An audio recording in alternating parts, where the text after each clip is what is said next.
तो और बच्चों कैसे हैं आप लोग। आशा करते हैं अच्छे से होंगे और आपकी पढ़ाई भी बहुत ही अच्छे से चल रही होगी। बच्चों हम जो करने वाले हैं अब समास। आपका संधि कंप्लीट हो चुका है और आपने सिर्फ हाल संधि और दीर्घ स्वर संधि और हल संधि ही नहीं किया है, आपने विसर्ग संधि भी कर लिया है क्लास 10th में जा कर के। तो अब आप समास करेंगे। समास में देखिए आपके तत्पुरुष समास, गंधाय समास और द्वंद्व समास, ये 3 समास आपके क्लास 9th में है। और अविभाव समास और बहुब्रीहि समास ये आपके कहाँ पर है, क्लास 10th में है। तो हम सारे समास को कंप्लीट करेंगे, इसलिए क्योंकि वो एक जगह आपका समास नोट आउट हो जाएगा और आपको समास समझ में आ जाएगा। और आपकी कॉपी में यदि आप नोट्स बना रहे हैं तो एक जगह पे रहेगा। ठीक है, तो ठीक है, फिर हम लोग शुरू करते हैं समास चैप्टर। तो ये देखिए समास, सबसे पहले समास शब्द को लीजिए। इससे बहुत सारे प्रश्न बनते हैं और इस वजह से आप एक एक लाइन को ध्यान से पढ़ते हुए चलिएगा। तो सबसे पहले हम ये देखते हैं कि समास किससे मिल के बना हुआ है। ठीक है, ये ऑब्जेक्टिव टाइप क्वेश्चन बनता है इससे आपका। देखिए तो सम प्लस, ये देखते हैं ये धातु का चिन्ह है अस, फिर सम अस घई, सम अस घई, ये क्या है, समास है। सम अस, सम आपके जो है उपसर्ग और अस धातु और घई प्रत्यय मिल करके ये समास बना है।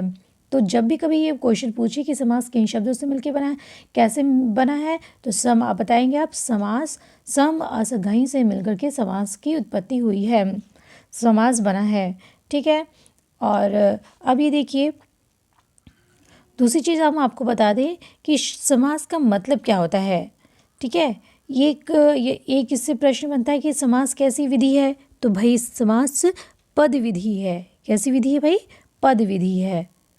जो मैं बोलती जाऊँ उसको आप नोट आउट भी करते चलिएगा। समास कैसी विधि है, पद विधि है। पद अर्थात शब्द, और शब्द को हम पद तब कहते हैं जब हमने आपको बताया था जिसमें सु और जस प्रत्यय लग जाते हैं तो वो क्या बन जाता है, पद बन जाता है। ठीक है, जो उसमें हमने संधि की है शिवा है तो शिवस हो जाएगा, उसमें सु प्रत्यय लगा है तो शिव क्या हो गया, पद हो गया।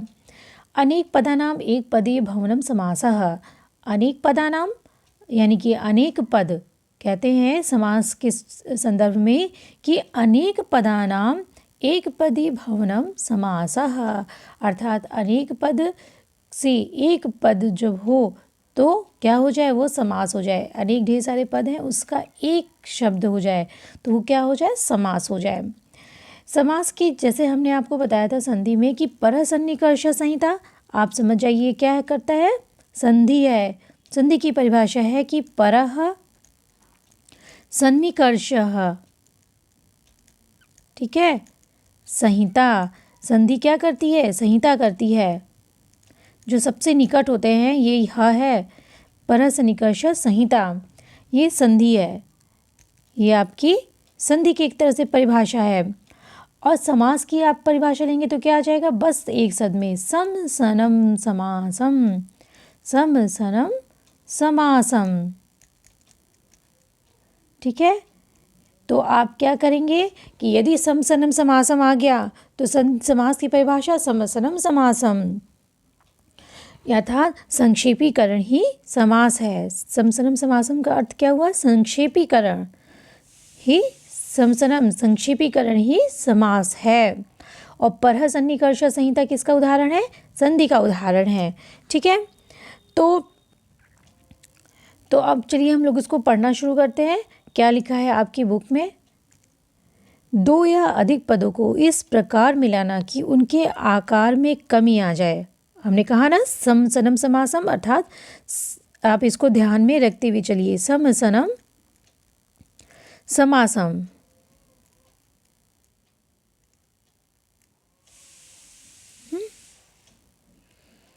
समासम,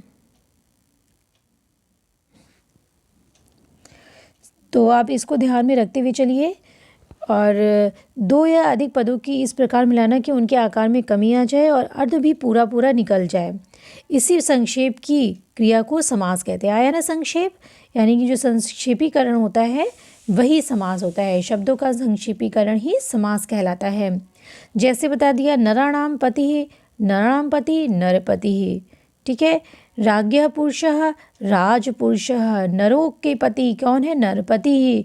तो इस नराणाम पति का क्या हो गया? संक्षेपीकरण हो गया नरपति। राज्ञः पुरुषः, राजपुरुष, राजपुरुष, तो ये इसका संक्षेपीकरण क्या हुआ? राजपुरुष। तो क्या है? ये समास है।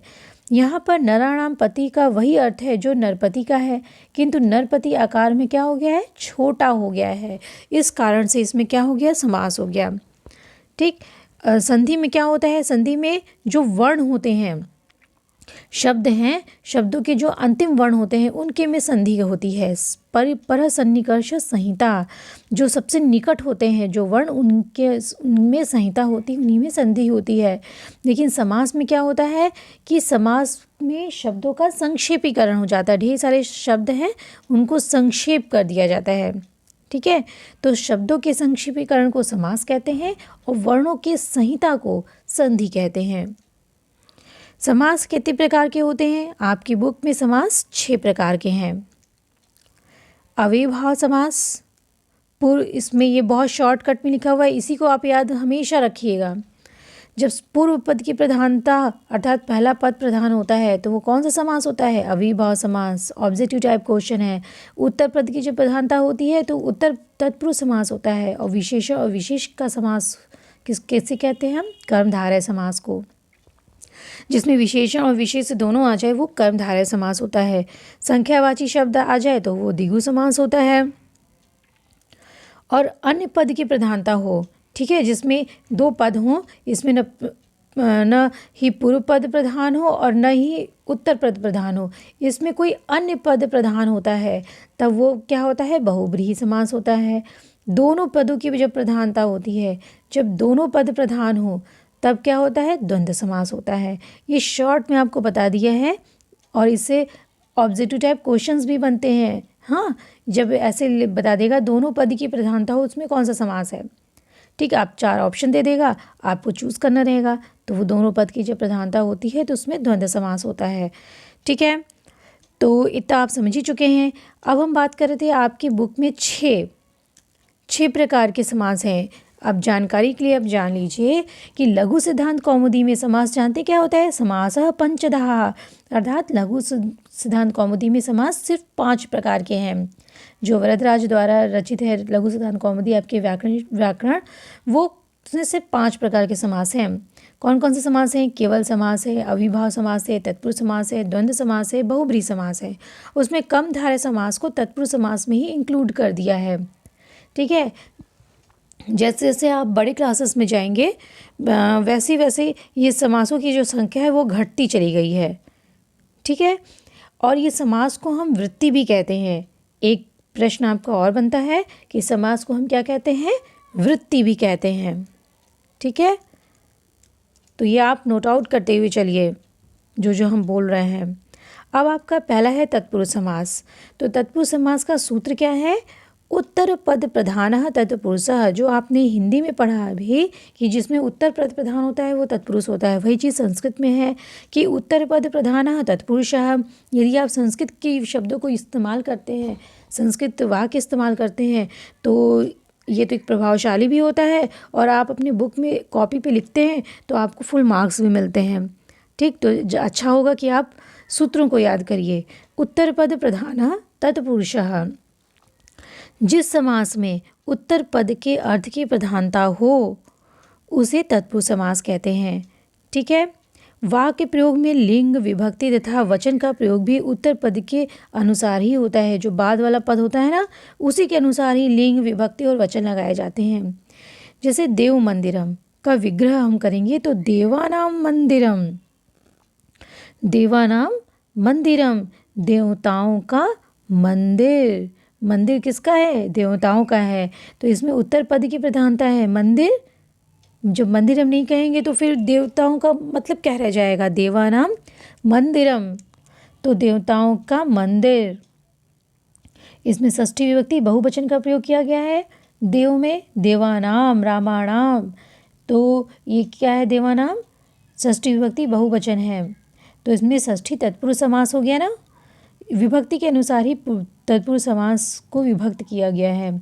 यहाँ पर देव और मंदिर दो पद हैं, ठीक है, जिसमें से क्या प्रधान है, मंदिर प्रधान है। अलग अलग विभक्तियों के अनुसार तत्पुरुष समास के 6 भेद हो गए। अब आपकी विभक्तियाँ कितनी हो गई, 6 हो गई।